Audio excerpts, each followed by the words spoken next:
tiga-tiganya dimurtadkan semua.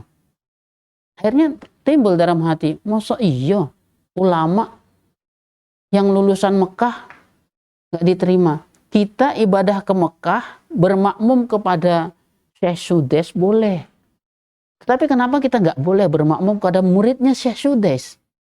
Karena saya diusir saat itu, nggak boleh ngimami. Saya ngerti-ngerti ada yang azan, saya jadi imam, makmumnya pulang, muadzinnya pulang, kaget tuh saya.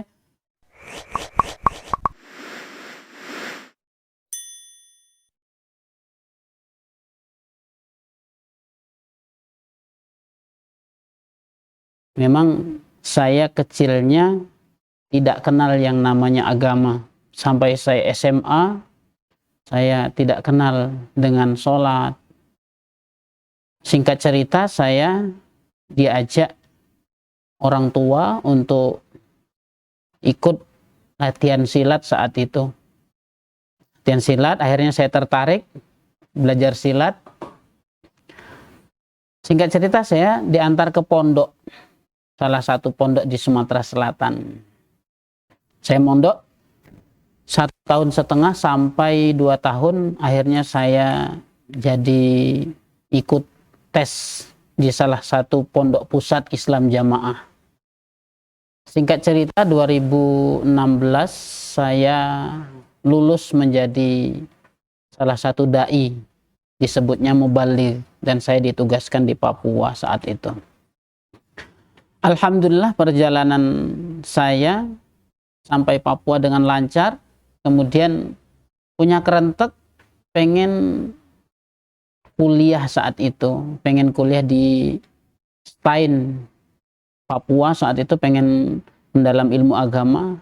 Kemudian dinasehati oleh pengurus, ngapain mau balik kok belajar ilmu agama di luar. Akhirnya saya memutuskan untuk berhenti dan kuliah di tempat yang lain, saat itu di teknik sipil, dan juga nggak selesai. Ma'asyiral muslimin rahimani wa rahimakumullah. Alhamdulillah, itu sedikit cerita. Memang yang namanya masa lalu itu tidak semanis kita mau minum kopi. Terkadang kopi ada pahitnya tapi tetap manis. Masa lalu itu ada pahitnya. Bahkan ketika dikenang membuat merinding dan meneteskan air mata. Saya awal mula ketemu dengan yang namanya Bapak Mauludin, salah satu tokoh, salah satu mubaligh senior saat itu 2006. Kemudian setiap orang yang pengen tes di pondok itu, pengen jadi mubaligh, kan disarankan untuk tobat saat itu. Kemudian disuruh nulis surat tobat. Nah, surat tobat itu ditulis, kemudian diserahkan kepada salah satu itu yang dipasrai Pak Mauludin. Oleh Pak Mauludin dirobek surat tobat itu. Kalau mau tobat kepada Allah, jangan kepada manusia. Kalau kamu menulis begini ditujukan kepada manusia, sama aja kamu berbuat dosa kembali, karena menceritakan dosa kamu kepada manusia. Dalam hati kecil ada rasa gimana gitu. Saya pengen membersihkan dosa, namun ya sudahlah. Anggap aja ini saya sudah menggugurkan kewajiban saya sebagai santri, kemudian saya bertaubat kepada Allah. Dan sejak 2006 itu saya sudah nggak pernah nulis yang namanya surat taubat. Nah, dalam hati saya taubat itu kepada Allah. Singkat cerita, saya pulang dari Papua itu 2007-2008. 2007-2008 saya mondok Nahwu Shorob saat itu, belajar Nahwu Shorob.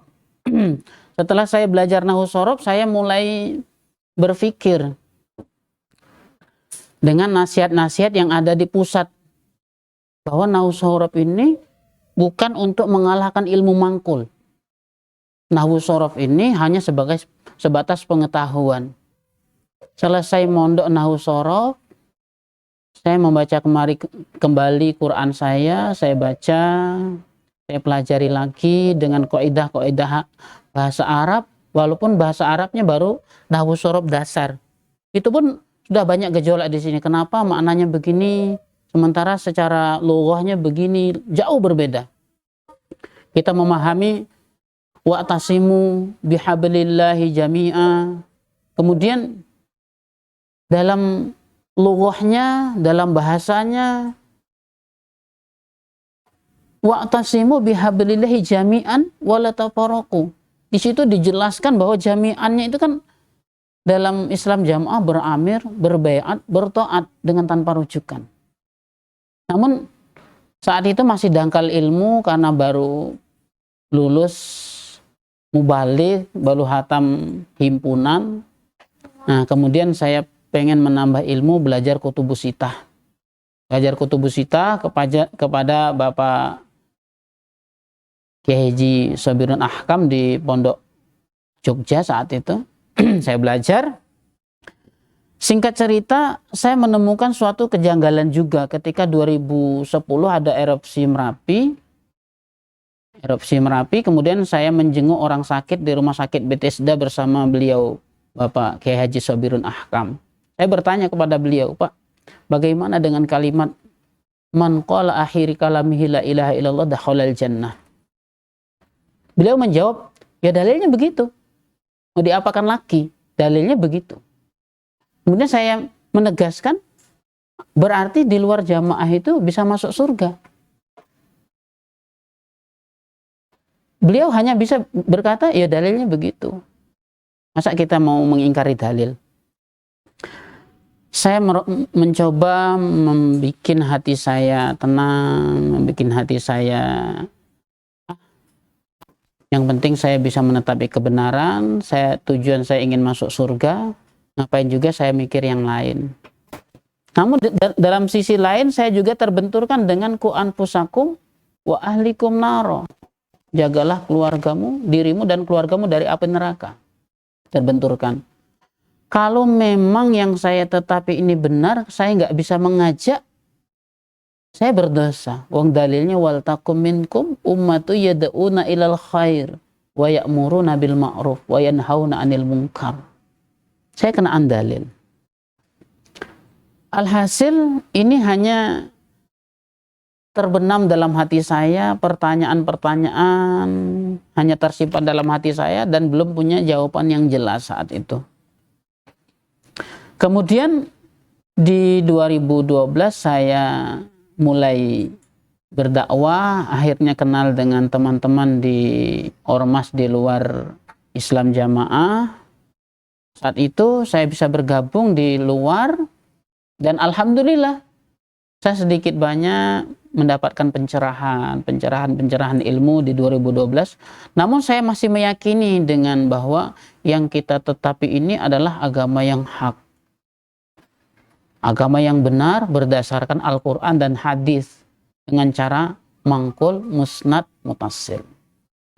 Akhirnya saya mendapatkan kartu anggota KTA di salah satu organisasi yang di luar Islam Jamaah saat itu. Alhamdulillah saya bisa berdakwah, saya bisa mengajar di sekolahan, saya bisa ceramah, berbagi ilmu yang ada walaupun hanya sedikit. Balighu anni walau ayah bisa saya laksanakan sedikit demi sedikit. Kemudian singkat waktu dalam perjalanan ilmu, kemudian pulanglah tahun 2011-2012, pulanglah ketiga guru kami, pertama Syekh Khalil Bustami, Syekh Abdul Aziz Ridwan, dan Abdullah Mas'ud. Nah di situ mulai timbul rasa bangga, senang, alhamdulillah pondokku, guru kami mempunyai guru yang lulusan Masjidil Haram dengan senang hati. Ya Allah, saya berdoa, ya Allah, mudah-mudahan saya bisa menuntut ilmu kepada mereka. Karena saya masuk ke dalam Islam Jamaah yang notabene saya nggak kenal apa-apa, ya saya pengen pintar. Saya pengen ilmu, saya pengen belajar ilmu yang secara benar. Bahkan saya berdoa, ya Allah, seandainya yang saya tetapi ini adalah benar, ya Allah, tetapkan hati saya, ya Allah, sampai mati saya, ya Allah. Jangan keluarkan saya dari kebenaran ini, ya Allah. Tetapi seandainya yang saya tetapi ini adalah kebatilan, kesesatan, ya Allah, keluarkan saya, ya Allah. Jangan tunda saya keluar dari kebatilan ini. Alhamdulillah, atas izin Allah, dengan segala kerendahan hati, belajar kepada beliau. Mulai tahun 2015, beliau bertiga, Syekh Dullah, Syekh Abdul Aziz, sama Syekh Khalil, membuka kajian saat itu.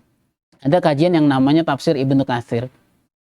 Saya mulai ikut kajian setiap Jumat, pagi berangkat, kemudian pulang sore, menambah ilmu, senang rasanya. Namun kajian itu tidak bertahan lama. Entah apa yang terjadi, tidak bertahan lama, hanya bertahan sebulan, 2 bulan, kemudian dihentikan. Yang awalnya mereka senang sekali, ini dikumpulkan ulama, bahkan diklaim sebagai ulama 1000 saat itu. Kita ikut di dalamnya, walaupun kita hanya mau balik pelentis, bisa ikut kajian di dalam, luar biasa bagi saya. Alhamdulillah, setelah diberhentikan kajian tafsir Ibnu Katsir, diberhentikan kajian Tibyan saat itu, beliau bertiga ini tidak putus asa. Bahkan mulai tahun 2017, beliau merintis yang namanya Halaqah Tahfidzul Quran. Halaqah Tahfidzul Quran, mereka membangun mental-mental calon para mubalik saat itu, agar betul-betul punya pemahaman sesuai dengan pemahaman Rasulullah. Dan kita yang dalam hati kecil kita pun mempercayai itu, bahwa kita ibadah hanya semata-mata karena Allah dan sesuai dengan tuntunan Allah dan Rasulnya. Dengan berjalannya waktu, kita bisa menerima ilmu dari beliau. Kita diadakan halaqah-halaqah. Dan dilalah saat itu saya di daerah ini, di salah satu daerah di Jogja ini, saya awalnya didapuk menjadi tim basiron wa nadhiron. Kalau bahasanya orang dulu, tim surga neraka. Masya Allah. Saya didapuk menjadi tim surga neraka. Sementara saya sendiri nggak ngerti surga itu kayak apa, neraka itu kayak apa. Didapuk menjadi tim basiron wa nadhiron, memberi peringatan tentang neraka dan memberi kabar gembira tentang surga. Namun saya sendiri nggak yakin kalau saya itu masuk surga. Itu yang lucunya. Saya menjadi tim basiron wa nadhiron, namun saya nggak yakin kalau saya itu bisa masuk surga. Karena dengan segala kekurangan. Kemudian saya didapuk lagi menjadi pembina tahfidz. Padahal saya sendiri cuman hafal juz amma, terus jadi pembina tahfidz, luar biasa itu. Penghargaan yang luar biasa bagi saya nggak punya hafalan, tapi menjadi pembina tahfidz. Bukan itu yang menjadi saya bangga, bukan saya diangkat menjadi tim tahfidz, bukan. Yang menjadi saya bangga, saya bisa ikut kajian untuk menambah ilmu. Sehingga setiap ada halaqah di Solo, halaqah di Semarang, halaqah di Sukoharjo, halaqah di Kertosono, Kediri, saya bisa belajar, menimba ilmu. Nah, dengan belajarnya waktu, kemudian beliau menjelaskan ilmu tentang khauf, roja. Kita dikenalkan dengan yang namanya takwa, takut kepada Allah, betul-betul takut, tidak takut kepada manusia. Kita diajarkan bahwa ilmu itu tidak taklid buta. Pokok kata guru pasti benar. Guru juga manusia. Kita diajarkan dengan mahabbah, rasa cinta. Cinta kita kepada Allah jangan sampai terkalahkan dengan cinta kepada manusia. Akhirnya singkat cerita, di tahun 2018 ada maklumat yang membuat dalam hati jelek rasanya. Ketiga guru saya ini di maklumat bahwa mereka ini tidak boleh ngajar, tidak boleh ngimami, tidak boleh memberi fatwa. Sementara dalam benak saya, ulama yang mumpuni di Islam Jamaah saat itu, sebelum kepulangan yang 5 ini. Yang 5 juga masih rahasia toh. Sebelum kepulangan yang 5 ini, 3 itu merupakan bagi saya ulama yang mumpuni dalam keilmuan. Namun kok kenapa di maklumat yang membuat gundah dalam hati, kalau umpama 3 orang ini membawa kebenaran, 3 orang membawa kebenaran, inilah 2 orang yang nyimpang, umpama masih ada 1 yang memperkuat kebenaran Islam Jamaah, mungkin saya masih percaya. Tapi ini 3 orang dari Mekah di maklumat semua. Lucu toh? 3-tiganya dimurtadkan semua. Akhirnya timbul dalam hati, masa iya ulama yang lulusan Mekah gak diterima? Kita ibadah ke Mekah, bermakmum kepada Syekh Sudes boleh. Tetapi kenapa kita nggak boleh bermakmum kepada muridnya Syekh Sudes? Ini yang bermasalah itu ilmunya atau tempatnya bagi saya itu. yang menghalalkan kita bermakmum kepada Syekh Sudes dan muridnya itu tempatnya Mekah Madinah atau ilmunya? Blendrang di sini, bundar sini, tersimpan dalam hati. Masya Allah, ya Allah, tunjukkanlah saya ke jalan yang benar ya Allah. Tunjukkanlah kepada ilmu yang benar ya Allah. Tunjukkanlah saya bisa mencari ridho Engkau ya Allah. Terus berdoa. Singkat cerita, saya mendapatkan maklumat lagi bahwa tidak boleh bertanya, tidak boleh itu WA. Kalau berada di grupnya segera keluar. Namun saya sendiri belum yakin. Wong secara agama aja ketika kita menyelesaikan dua perkara, kita harus tahu dari pihak A dan pihak B. Nah sementara saya ini hanya mendengar dari pihak Islam Jamaah, tidak mendengar dari pihak Ustadz Khalil CS.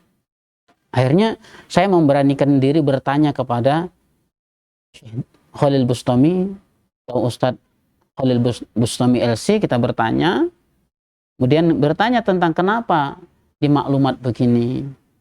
Beliau menjawab, sementara ini kita masih nego sama keimaman bahasanya saat itu. Barangkali ada titik temu. Namun berjalan 1 tahun tidak ada titik temu. Berjalan 1 tahun tidak ada titik temu. Akhirnya saya tetap berdoa, ya Allah, mudahkan saya untuk menuntut ilmu ya Allah. Mudahkan saya untuk mencari ridhomu ya Allah. Mudahkan saya untuk saya meniti jalan yang benar yang Engkau ridhoi. Singkat cerita lagi, karena kalau nggak disingkat-singkat ini habis waktunya di saya sendiri nanti. Akhirnya harusnya bercerita 1 hari, disingkat untuk 1/4 jam ini. Nah, disingkat cerita lagi, saya memberanikan diri untuk bertanya kepada beliau Syekh Khalil Bustami. Saya bertanya sama Ustadz Taufikur Rahman, bertanya kepada Ustadz Abdul Fattah, saya bertanya juga kepada Syekh Abdul Aziz Ridwan. Saat itu saya nggak begitu dekat sama Ustadz Abdullah Mas'ud saat itu, karena memang saya nggak begitu dekat. Beliau juga nggak begitu dekat sama orang. Saya juga ketika saya itu mau bertanya ke sana merasa ilmu saya rendah, bertanya pada ulama itu terasa gimana begitu. Walaupun sekarang saya sama beliau Ustadz Abdullah Mas'ud dekat, alhamdulillah setiap beliau ke Jogja saya yang jemput sekarang. Alhamdulillah saya bertanya, muncullah dalam hati, oh mesti ada sesuatu nih di dalam Islam Jamaah. Ada sesuatu. Nah sehingga saya ditemui oleh salah satu mubalik daerah yang ada di Jogja. Ditemui, kemudian ditabayun bahasanya. Saya bilang kalau memang yang kita tetapi ini adalah benar, pertama, kok jangan ada yang namanya bitonah, ya disampaikan juga. Wong di luar sana juga pengen masuk surga. Kok terang-terangan aja kita. Paling resikonya ya perang. Kalau memang yang dibela ini balang benar, kewajiban perangnya memang ada, kenapa tidak ditunaikan? Apakah dengan kematian kita takut untuk memperjuangkan agama Allah? Akhirnya singkat cerita, saya mempelajari juga, saya bertanya kepada ulama-ulama di luar, saya menyimak kajian-kajian Ustadz Sunnah. Ternyata memang ada sesuatu di dalam ini. Buktinya semakin kita dilarang nonton YouTube, saat itu kita nggak boleh nonton YouTube, kita nggak boleh membaca buku di luar. Ternyata disitulah ilmu. Ketika kita pintar ilmu, akhirnya kita tinggalkan yang namanya doktrin. Dengan kita pintar ilmu, kita tinggalkan doktrin. Nah, alhamdulillah saya bisa belajar sama beliau, saya bertanya dengan ulama-ulama di luar, saya paham bahwa di dalam ini salah. Terutama memahami bab baiat. Salahnya di mana? Memasukkan bab baiat ini di ranah akidah. Sementara Islam itu kan dibagi 3, ada asas, ada bina, ada al-muayyidat, ada pelengkap.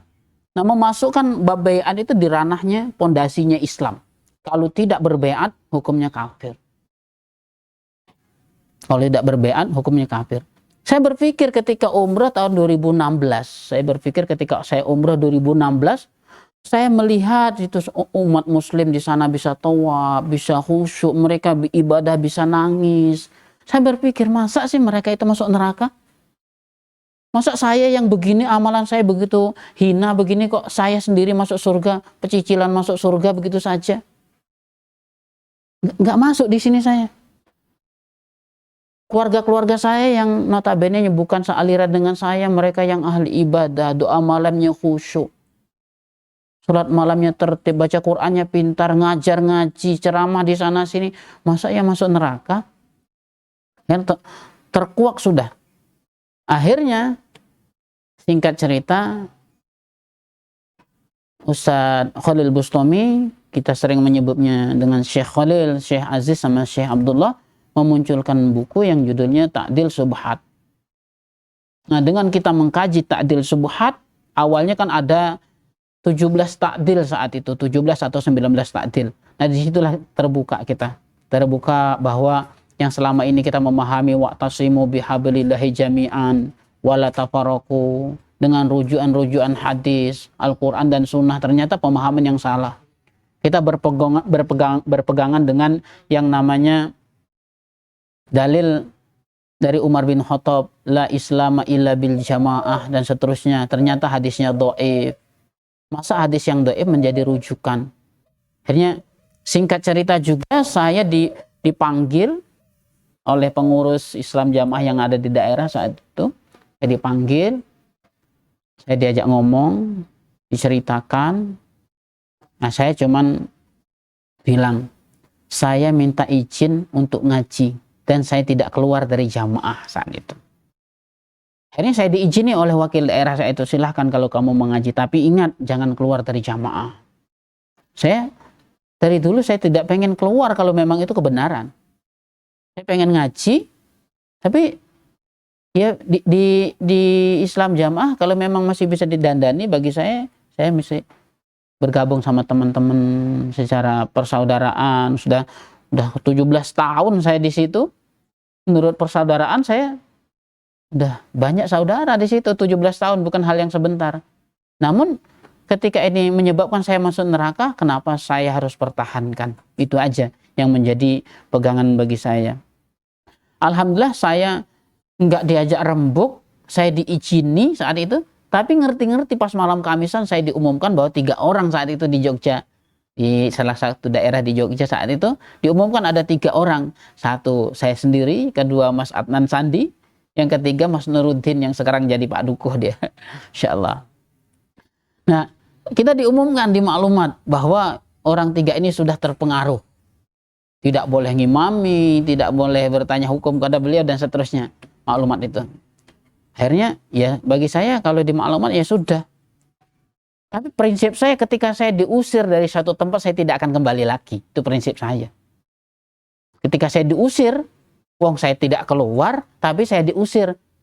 Toh yang mengusir itu bagi saya sesuai dengan pemahaman, itu salah, ya sudah saya tinggalkan. Apapun resikonya. Karena saya diusir saat itu. Tidak boleh ngimami. Saya ngerti-ngerti. Ada yang azan, saya jadi imam, makmumnya pulang, muadzinnya pulang. Kaget tuh saya. Saya mau sholat, mau sholat, terus ada muadzin. Saya masuk masjid, saya mau ngimami, diqomati. Jamaahnya sama yang adzan itu pulang, lucu tuh. Dianggap sudah murtad. Masya Allah. Tapi bagi saya nggak peduli. Teman saya di luar itu masih banyak, sehingga saya bergabung kepada teman-teman di luar. Dan di luar ya alhamdulillah saya menjumpai saudara yang banyak, yang saya bisa mendapat ilmu yang lebih banyak lagi. Insya Allah sedikit itu penjelasan saya kenapa saya keluar dari Islam Jamaah. Setelah saya hijrah dari Islam Jamaah, kalau dari kelas daerah saya nggak mendapat persekusi apapun, karena saya baik-baik aja. Bahkan Pak almarhum Sabirun Ahkam sendiri ketika saya bilang, Pak, saya izin mau ngaji sama Pak Khalil, beliau dengan welcome mengatakan salam aja sama Pak Khalil, sama Pak Aziz. Beliau welcome. Dan dari Islam jamaah sendiri tingkat daerah saya nggak mendapatkan persekusi. Cuman dari kelompok saat itu ya saya nggak diajak omong, saya didiamin, bahkan pernah mau disuruh cerai juga, tapi alhamdulillah nggak berhasil karena istri ternyata Allah tunjukkan sehingga bisa mengikuti suaminya. Alhamdulillah istri dan anak juga sudah hijrah. Dan di kampung itu sempat seperti diadu domba. Bahkan saya ketika azan, saya pengurus Islam jamaah yang ada di kelompok lapor kepada Pak Roe saat itu, kalau sidik ini nanti sampai dipakai di masjid ini akan bubar masyarakat ini, karena sidik ini pengen merebut masjid dan lain-lain, pengen memperbejah belah umat dan lain-lain. Namun saya sendiri berpikir, ya Allah, ketika memang langkah hamba ini untuk Engkau ya Allah, ridhoi langkah hamba ya Allah, mudahkan ya Allah. Akhirnya langkah mereka untuk memperpecah belah itu ya pelan-pelan akhirnya ke udar. Mereka bilang, awas nanti tanggal ini bulan ini sidik akan diusir dari rumah. Alhamdulillah saya sampai hari ini ya bisa berada di rumah saya sendiri, di situ nggak diusir. Dan saya sendiri mendapatkan perlakuan begitu, saya tidak membalas dengan yang sama. Mereka tidak menyapa saya. Semaksimal mungkin ketika saya datang kepada mereka, saya sapa. Walaupun terkadang saya sapa mereka melengos. Bagi saya nggak apa-apa. Yang penting kewajiban saya untuk berbuat baik sama tetangga sudah saya lakukan. Mereka saya sapa, mereka melengos. Akhirnya singkat cerita saya bergabung di masjid kampung, saya azan, saya ngimami. Ternyata orang kampung juga ada yang terpengaruh itu. Nggak mau makmum saya. Itu. Padahal bukan orang Islam jamaah, terpengaruh dia. Karena mungkin ada laporan dari sini-sini kalau sidik ini sesat dan lain-lain. Akhirnya nggak, pelan-pelan yang tadinya nggak mau bermakmum, akhirnya mau bermakmum. Awalnya ketika saya mau azan diserobot oleh teman-teman, serobot pokoknya sidik jangan azan. Oleh ketua takmirnya saya disuruh imami agar sidik nggak ngimami, sidik baru sholat sunnah sudah dikomatin masjid kampung. Akhirnya saya nggak ngimami. Bagi saya imam dan makmum saya pilih jadi makmum aja, bang, saya nggak nanggung sholat jamaah kok.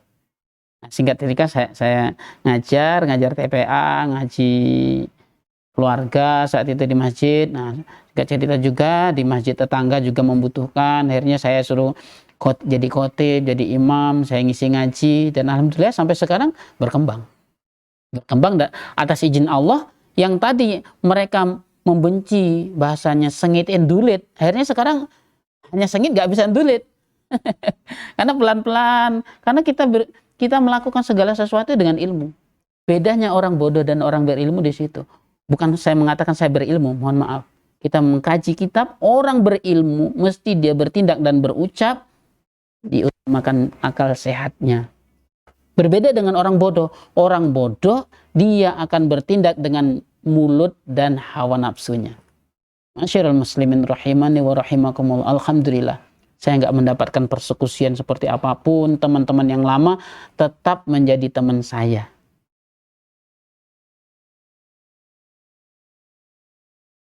Masya Allah.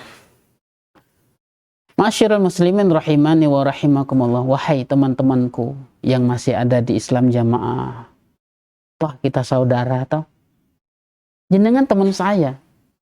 Dengarkan baik-baik. Saya bercerita ini bukan menjelekkan sama sekali. Wallah, saya bercerita ini karena saya sayang pada jenengan. Saya bercerita ini karena saya sayang sama jenengan. Kita pernah bersama 17 tahun. Mari dibuka akal sehatnya, dikaji kitabnya. Terutama saya mohon kepada ulama-ulama kami Islam jamaah yang ada di pusat, jangan sesatkan jamaahnya. Karena jenengan semua akan mempertanggungjawabkan sesuatu yang jenengan nasihatkan. Nasihatkanlah kebenaran.